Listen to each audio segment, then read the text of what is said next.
Kalau outfit sendiri nih biasanya jadi tema yang cukup menarik gitu ya. Nah, cuma kalau aku biasanya lebih milih tema business casual attire.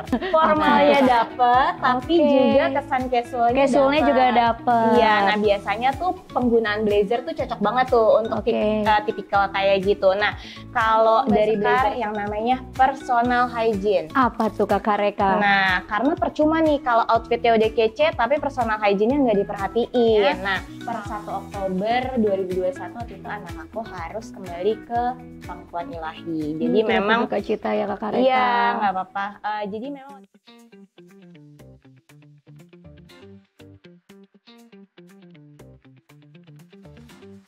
Assalamualaikum Sobat Syariah, selamat datang di Soul Talk, podcast tempat di mana kita ngobrol santai tapi berbobot tentang dunia asuransi syariah. Aku Sekar dan hari ini kita punya topik yang seru banget nih para Sobat Syariah. Topik kita pada hari ini adalah profesionalitas yang membangun kepercayaan. Dan spesial banget, aku nggak sendirian nih. Ada narasumber kece, wanita inspiratif, dan juga top performer. Langsung saja kita sambut Kakak Reka. Halo Kakak Reka, selamat pagi. Pagi Mbak Sekar. Hai, Assalamualaikum Sobat Syariah. Senang banget aku bisa diajak ngobrol di sini sama Mbak Sekar. Apalagi topiknya menarik banget buat aku, yaitu soal penampilan.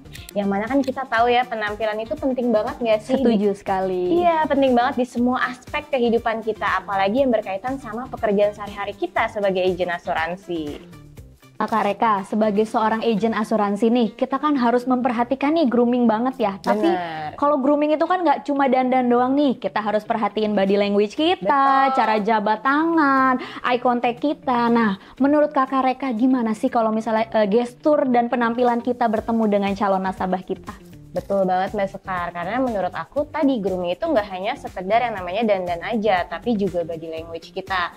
Nah, sebagai agen asuransi tentunya kita harus kasih impression sebagai trusted financial planner. Setuju. Nah, penampilan ini bisa jadi gerbang utama loh untuk orang bisa percaya sama kita. Apalagi orang ini mau kasih masa depan keuangannya mereka sama kita. Nah, makanya kita harus kasih impression, harus kasih penampilan yang ready gitu ya, kemudian serius juga tapi tetap stay profesional. Nah, salah satu first impression yang bisa kamu tunjukin itu adalah dengan postur tubuh. Nah, jadi postur tubuh itu kalau kayak duduk atau berdiri itu usahain tegak. Tapi jangan kaku-kaku banget nih kayak tentara gitu ya. Jadi tetap harus relax, santai, tapi bahunya juga jangan kayak jatuh bungkuk, gitu ya, jangan bungkuk. Nah, makanya first impression ini ternyata bisa berbicara banyak gitu. Jadi boleh banget aku praktekin kali ya. Boleh. Nah, jadi kalau duduk kita bisa tegak kayak gini nih, cuma bahunya tetap relax. Nah, tangannya kebuka di atas paha, yang kanan di kanan, yang kiri di kiri. Nah, jadi kayak gini aja nih, lebih oke dilihatnya. Setuju banget nih Kakak Reka. Kalau ngomongin tentang outfit nih Kakak, bisa nggak sih kasih contoh buat para agent nih, gimana sih outfit yang kece buat ketemu dengan calon nasabah kita? Nah, kalau outfit sendiri nih biasanya jadi tema yang cukup menarik gitu ya. Nah, cuma kalau aku biasanya lebih milih tema business casual attire. Apa tuh Kakak Reka? Jadi formalnya dapet, tapi juga kesan casualnya juga dapet. Iya, nah biasanya tuh penggunaan blazer tuh cocok banget tuh untuk tipikal kayak gitu. Nah, kalau dari blazer sendiri kan juga sekarang modelnya udah nggak yang macem-macem ya, ada Korea juga loh sekarang. Jadi kayak stylenya udah kece banget, outernya oke banget. Cuma yang penting pemilihan warnanya nih mesti diperhatiin. Jangan pakai warna-warna mencolok. Kalau bisa warna-warna netral aja nih kayak Mbak coklat gitu, kayak aku. Terus juga mesti perhatiin juga sepatunya cocok apa enggak, dan yang terpenting sepatunya harus nyaman dipakai. Jangan sampai bener banget. Jangan sampai nggak nyaman dipakainya. Habis itu juga jangan lupa harus bersih dan wangi. Nah, itu penting sekali para Sobat Syariah. Jadi sebenarnya simple aja sih, tapi tetap kelihatan powerful. Yes, benar. Nah, biasanya aku nyebutnya itu paket profesional. Gitu. Oh gitu. Iya.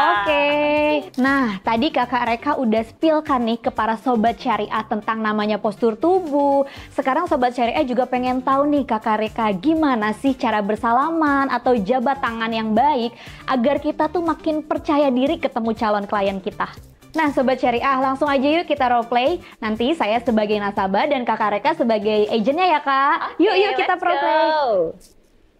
Oke, jadi biasanya aku nyapa kayak gini. Hai Mas Sekar. Halo Kakak Reka. Nah ini nih ya, jadi jabat tangannya itu jangan terlalu lemas, tapi juga jangan terlalu keras kayak ngajak berantem.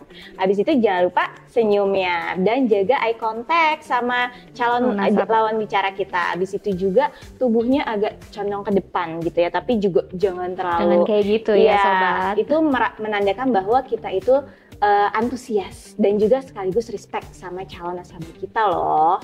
Nah, para Sobat Syariah, tadi kita sudah bahas pakaian, body language, dan respon kepada calon nasabah. Kira-kira Kakak Reka ada hal lain nggak sih yang mau ditambahin?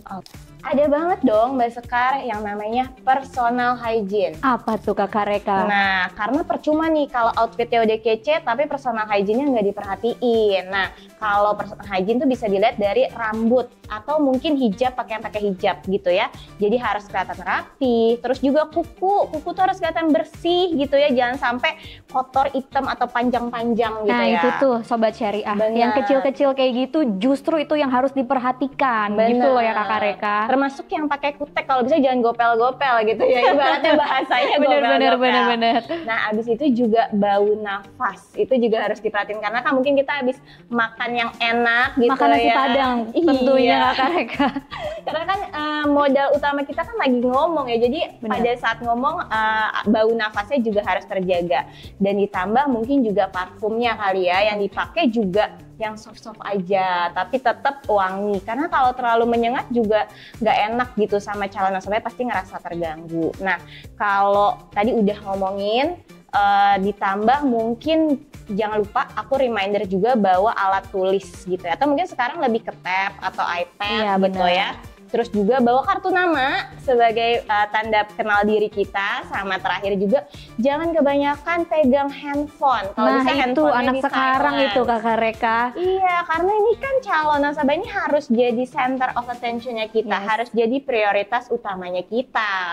Nah, dari pengalaman Kakak Reka nih, ada nggak sih momen dimana tuh grooming itu bikin deal itu menjadi lancar Kakak Reka? Ada banget. Jadi yang namanya deal besar kan juga pasti kliennya besar dong, background-nya nggak main-main. Jadi penampilan itu dia perhatiin banget tuh.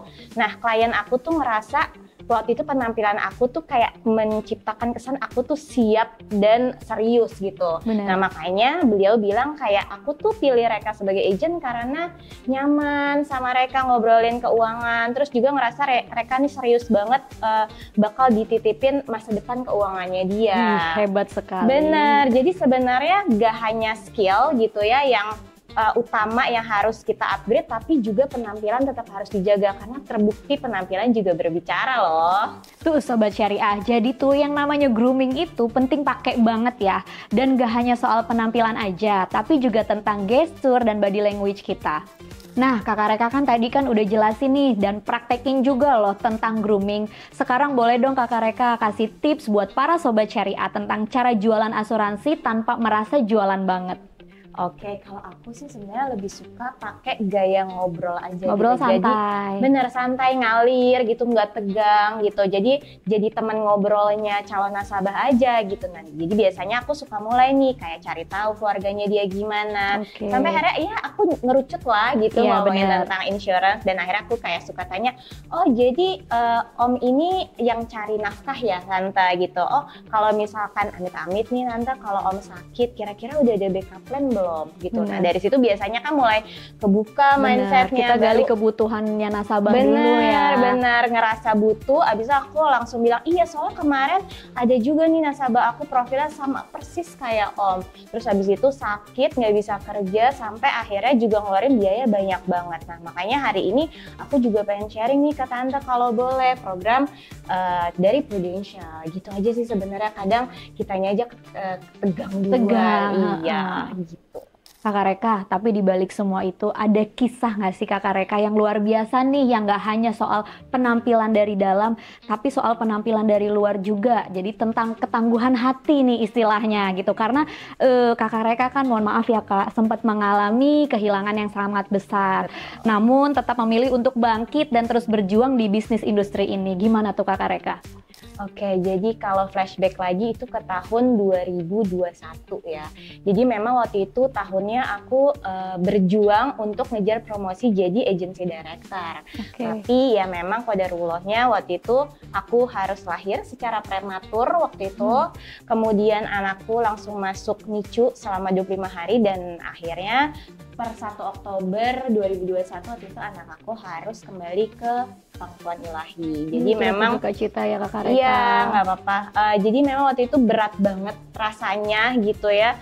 Tapi kalau aku diem di rumah terus juga nggak buat anak aku balik lagi juga gitu. Dan kita juga nggak bisa merubah takdir, yang ada kita cuma bisa ikhlas, nerima, dan justru selanjutnya kehidupan kayak harus gimana nih. Bener. Nah makanya akhirnya aku tetap balik lagi ke alasan aku berjuang gitu di hari bangkit itu. Lagi ya Kakak Reka. Benar, aku bangkit lagi ngelakuin aktivitas sampai akhirnya di Desember 2021 aku confirm jadi agency director. Jadi itu lumayan keren sekali. Lumayan jadi namanya pengalaman berharga dalam perjalanan bisnis Prudential Syariah aku sih. Jadi happy to share hari ini. Ya, terima kasih Kakak Reka. Wah, ini sih menyentuh banget ya Sobat Syariah. Balik lagi, kalaupun terjadi hal yang membuat hidup kita drop, kita harus bangkit. Karena kita nggak pernah tahu nih siapa yang sedang menunggu kehadiran kita sebagai agent. Dan Kakak Reka sendiri adalah contoh nyata yang pernah ada di titik paling berat dalam hidupnya.